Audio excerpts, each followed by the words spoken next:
Murfreesboro and Rutherford County are so rich in their respective histories, with many women who've had integral roles in creating our community's sense of place.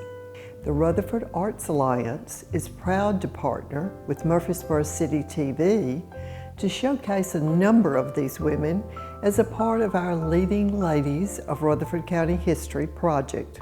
From murals to our community-involved play, A Party of 12 by Mary Donay Johnson, we're proud to honor these diverse women of our past who inspire us as we give them a voice in today's world.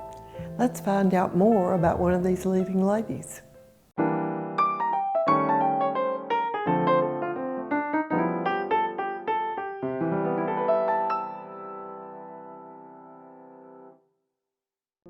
Lucy Burke Maney was an enslaved woman in the mid-1800s. Once she gained her freedom, she married David Maney, one of the first deacons at First Baptist Church. Her legacy will be tied to so many, in her name, Maney, as their story continues to be discovered today and their connection to one of the most historic homes in Murfreesboro. Lucy Maney, and I know she's your great-grandmother. So tell me what you know about her, and if you even with your grandmother and everything that ties to the family, to the Maney family. Well, unfortunately, I have no knowledge of my ancestors past Lucy Burke Maney. Her parents are unknown to us, as well as the parents of my great-grandfather, David Maney. But anyway, they were married early on, and as I think I said before, my great-great-grandfather was one of the founding fathers of First Baptist Church. He was a deacon there, and of course she was active in the church as well. We do know that they were both there at the Maney plantation, and her husband David was actually the blacksmith there on the plantation, and we verified that through records from Oakland's mansion, and John Lodell helped us do a lot of the research for that. But we do know very much so that Lucy Burke and David were the parents of Luke and Minnie Maney. They had the two children. And of course, Luke was my great-grandfather. So when we look at that, we come down to that generation. And he married Ada Sykes Maney. And of course, they were my great-grandparents. And of course, they lived here in Murfreesboro. The one thing we did find out about David and Lucy Burke Maney was the fact that after slavery, they at one time lived on the corner of Jackson and Highland Avenue. And at that time, that was still part of the Maney land that they call that Northfield development. Now, we don't know whether they own that property or they rented that property, but we do know that that's where they lived. And from that place, they moved to the home place on State Street, which was 312 East State, and that's where my grandmother and my dad were born. And of course, now that spot is occupied by the parking lot for Scales and Sons Funeral Home. But that's where they lived, and the family continued to live until 1968. Yeah. The African American Heritage Society has paired with Oakland Mansion, and I'm sure you've maybe seen it in print where we're going to put that monument there to for those enslaved that was on the Maney plantation, as well as African Americans that do not have headstones. And also, with that being said, I've been to the Oakland Mansion more the last few years than I've ever been in my life, and been around here all the time because I used to take my children there to swim, but I never went into the plantation. I guess you're thinking about a plantation, you wasn't that interested in going in to see that. But you have really helped Oakland Mansion to uncover a lot of the history there about the African American Maneys that came off that plantation. And he has got several pictures that you've shared, which we feel like that's good, because before that, the first time I went there, we didn't see the evidence of the African Americans, the parts that they had contributed to that Oakland mansion. So that's what James is trying to do, is bring that to the forefront and let people know what part the African American Maney slaves played in that. And I think that's something that need to be, because you know, making those bricks and stuff from the hands, their handprint is all over that plantation and everything. And I admire him for doing that, because it had not been done in the past and everything. And you're talking about the Maneys. Reverend Clark shared some pictures with me. And one of them was Matthew Maney. I don't know if you've heard of him or not. He was away from here, and he had a picture of him.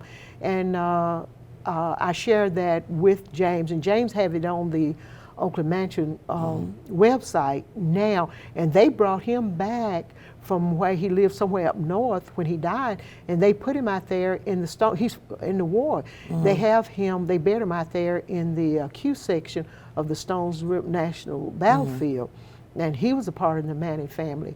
And also, my father's grandmother, Dolly Muse, that family married into the Maneys as well. Her name was Mildred Maney Muse, and I traced her family, and they are also there in the Jackson Forest, somewhere. They were brought up in that area. And she has a brother, and he said he had heard about it, but he didn't know anything about it. So I talked to him about it, but he did not know. And he is a Maney. He's still living there in Nashville. But their family was brought up in that area too. And I think with Audrey Creed had done some research, the untold story of the Maney family. I'm sure you've, James have shared that with you, and you've seen that.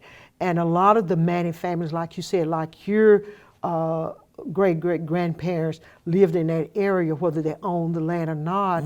It was so close, I guess, after as slavery was over with, they still stayed within that area where the Maney owned that property and everything. So, is there anything else you can think of concerning Lucy or your grandparents? How many children did Lucy and David? How many children did they have? They had two. They had two. Luke and Maney, and of course Luke was my great-grandfather, and Maney married but never had any children. So, and you talk about Luke Maney.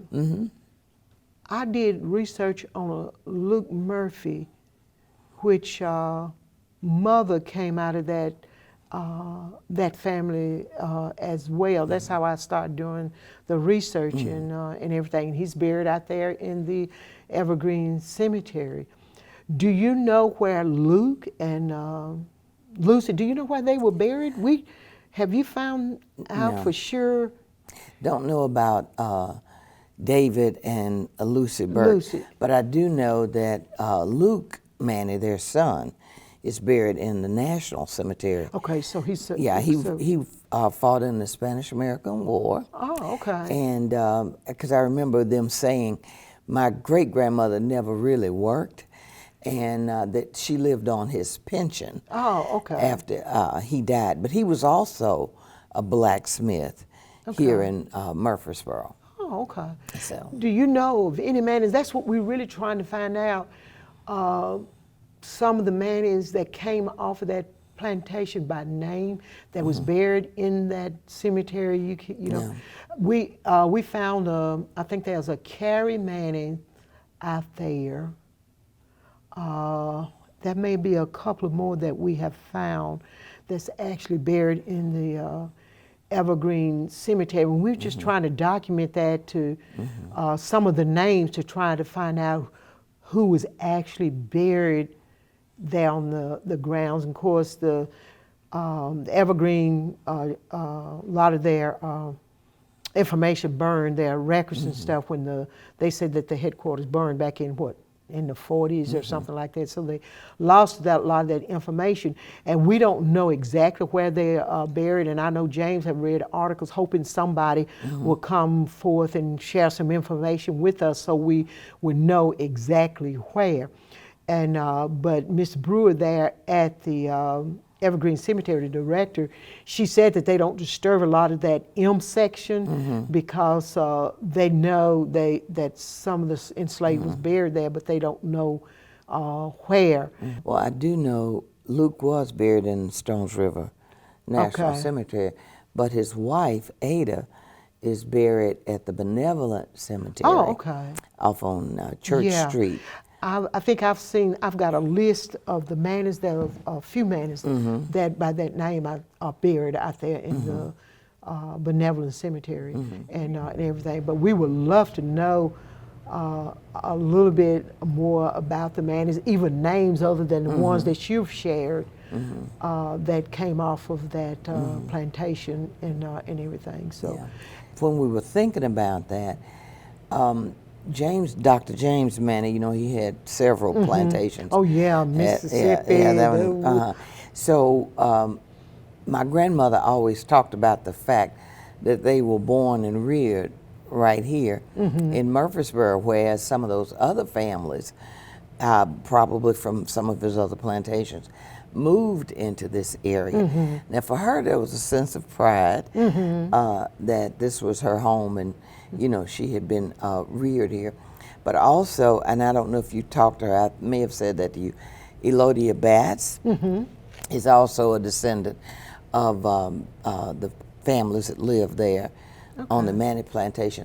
I think her family was Kibble, I believe, and, but they were all there. So we kind of all related in here. Yeah, and a lot of people, and it's probably more people related even still here to the Maney family that have not done their research because of the fact a lot of time you stayed within that area there, and they just never have done the research to find out how they're tied to that family, whether blood or by just a slave master buying the families and rearing them there, and they just never done the research. And that's why we're trying to put it out there, trying to get people to really go in and document their family history, because you'll be surprised how people are tied together.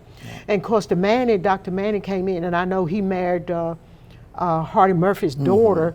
And when I was researching that information on that Luke Murphy, I found out, learned about as much of Hardy Murphy's family that I know of my own family, and everything. So where they had all this land, and I think that may have been how Dr. Maney's got him, was through Hardy Murphy's daughter, because he married her, and they gave them so much land here in Rutherford County because of that. Even though Hardy never lived here, he lived. When I did the research, he lived in Wilson County, where I think his son or daughter lived there. Say when his wife died there in Rutherford, North Carolina, that when she died, he moved here with her. And then after he died, so he split it up amongst his children, all this land and everything. And I mean, he owned a lot of land here. Maney running all the way down to where the Discovery Center, and of course all of those over there that's named after the Confederate generals that people probably don't think about. You got the Jackson, you got the Forest, Lee, you know, you got all those streets there.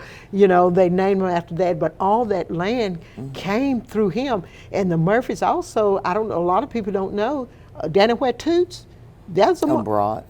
Broad Street.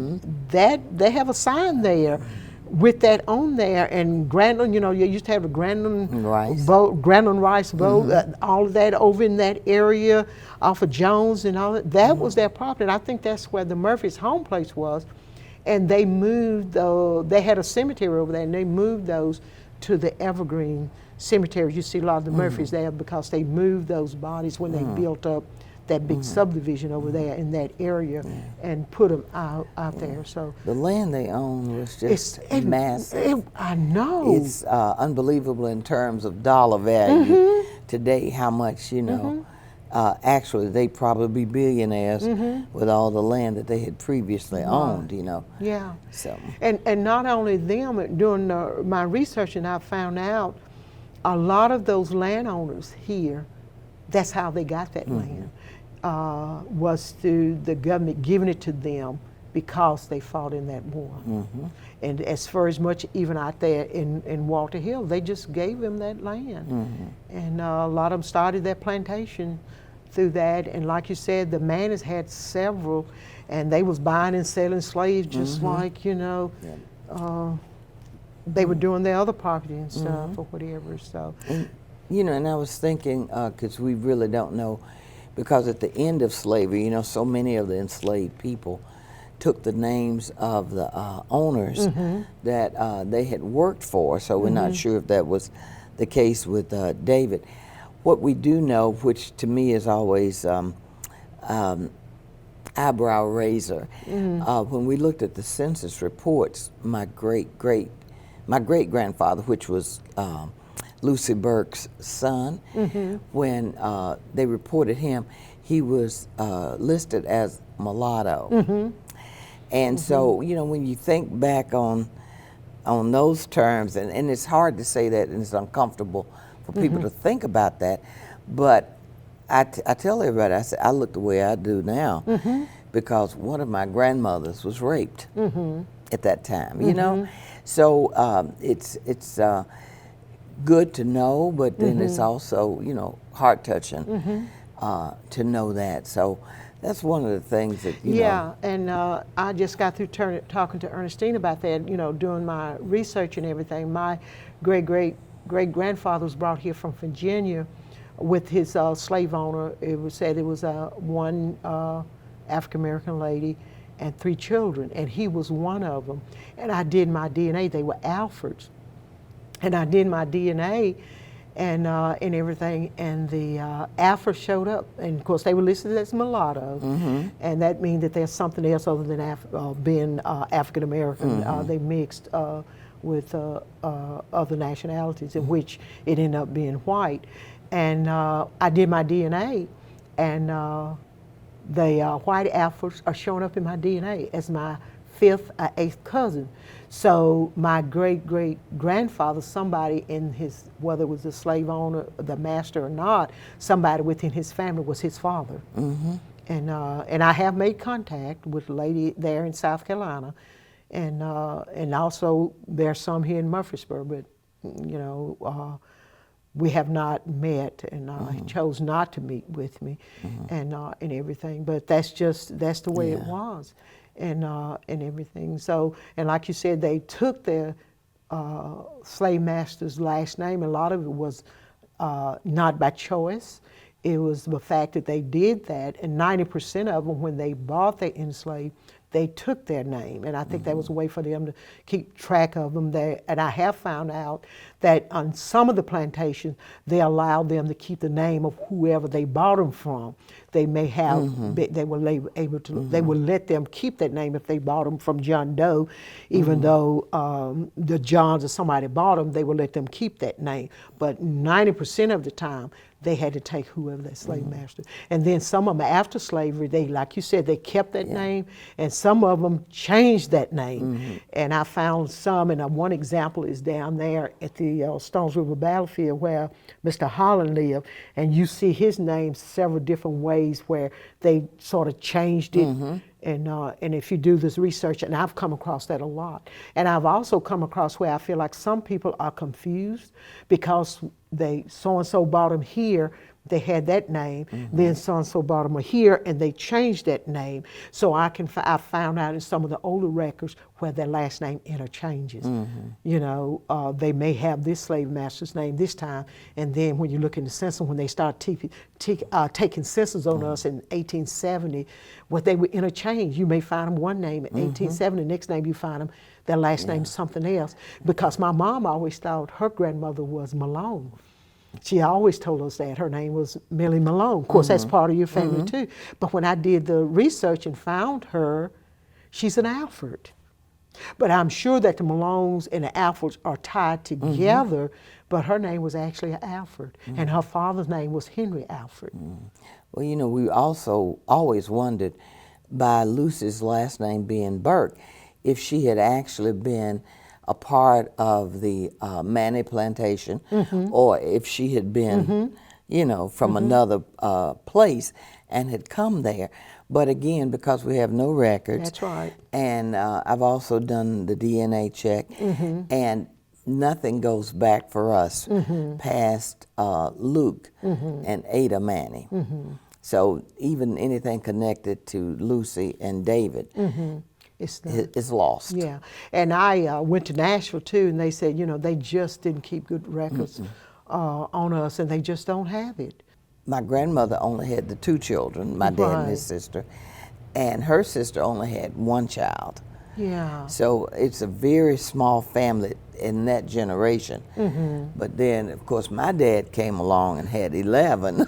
Your dad and my mom was competing, and my mom had 9. I said they were competing with each other. You know, they grew up together, so they were competing, I think, to see who could have the most kids and stuff, you know, whatever.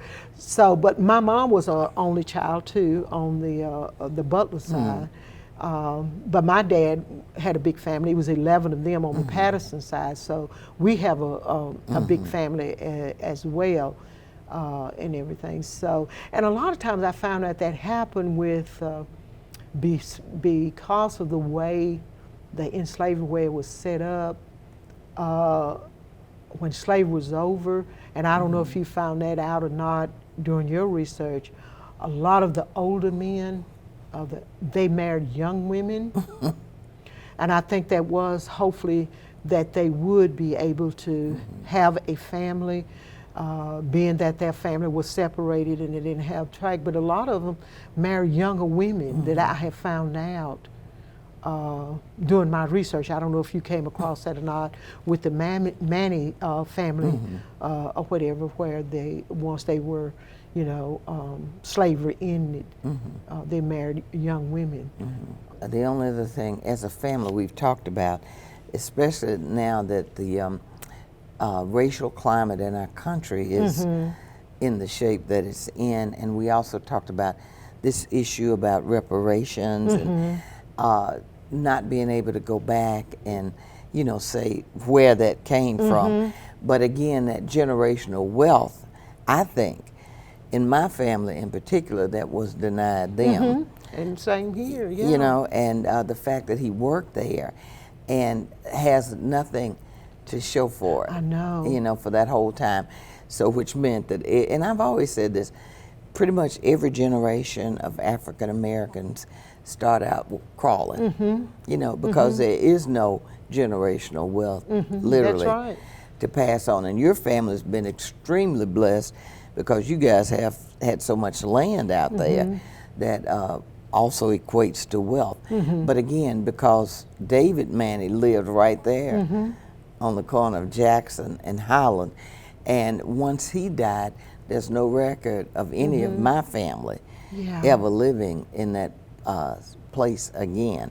So even though I can't prove it through records, I believe that that was a land that he rented from his former owner or whatever, but definitely not passed along. Yeah, and I think in some of the cases back, even after after slavery was over with, and even when the African Americans were profiting a little bit, we had the clans and other people that come in and destroy that, and I think they felt like, you know, in some cases they may have had more than they did, and they didn't like that, and they would do some things to that. And these people married into your family. I know that Annie Frazier was a part of the, what we started doing the research for the senior 65 and up, and we call it the Rutherford County, the African American past and present of Rutherford County. She was a part of that. Okay, again, thank you for coming today.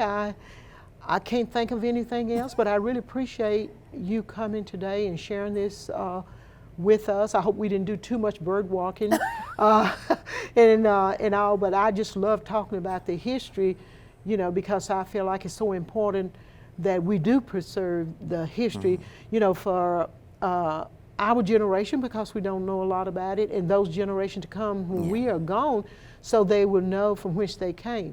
And I always tell people, I don't want this to be like a stumbling block.